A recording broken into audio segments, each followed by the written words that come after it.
Doctor, হ্যাঁ বলুন। সবকিছু তো করে নিলাম, আমার তো ওয়েটই কমছে না, কিছু বলুন। আচ্ছা, আপনার ওয়েট কমছে না? না, একদম কমছে না। তাহলে একটা কাজ করুন আপনি। বলুন। আমি আপনাকে যেভাবে বলবো হুম। আপনি ঠিক সেইভাবে নিয়ম মেনে চলবেন। পুরোটা একদম একদম। একদম। তাহলে দেখবেন হ্যাঁ, এক সপ্তাহের মধ্যে আপনার ওয়েট একদম কমে গেছে। একদম ঠিক আছে, বলুন। ঠিক আছে, আপনি তাহলে শুনুন। সকালে হুম। একটা রুটি, আচ্ছা, একটা, ঠিক আছে। দুপুরে হুম। জল, ঠিক আছে, জল। রাতে হ্যাঁ, দুটো রুটি। দুটো রুটি, ঠিক আছে। মাত্র দুটো রুটি কিন্তু। আচ্ছা, ঠিক আছে, দুটো রুটি।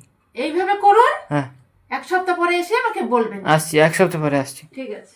আরে ও ডাক্তার, হ্যাঁ, আমার তো সারাদিনে 10 কিলো আরো বেড়ে গেল, কি বলেন আপনি? কি বলছো তুমি?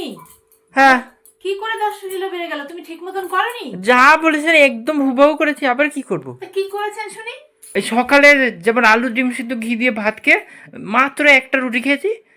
তারপরে দুপুরে তো আমি দই কাতলা দিয়ে শুধু ভাত খেয়েছি, তারপরে শুধু জল। আর রাতে বড় খাসি মাংস দিয়ে বিরিয়ানি খেয়ে শুধু দুটো রুটি, যা বলেছেন আপনি তাই, একদম তাই। তোমাকে আমি এসব খেতে বলেছি?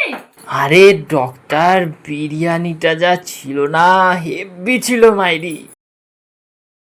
দই কাতলাটা আরে পিসগুলো মাছের যা টেস্ট লাগবে, আপনি টেস্ট করবেন নাকি? চলো চলো, তুমি কোথা থেকে এনেছো? চলো চলো চলো। আরে বলে দিচ্ছি, হ্যাঁ, আরে ওয়েট তো না খেয়ে থাকলেই কমে যায়। হ্যাঁ, ও তো খাওয়ার মাঝখানে আমি তো না খেয়েই থাকি। হ্যাঁ।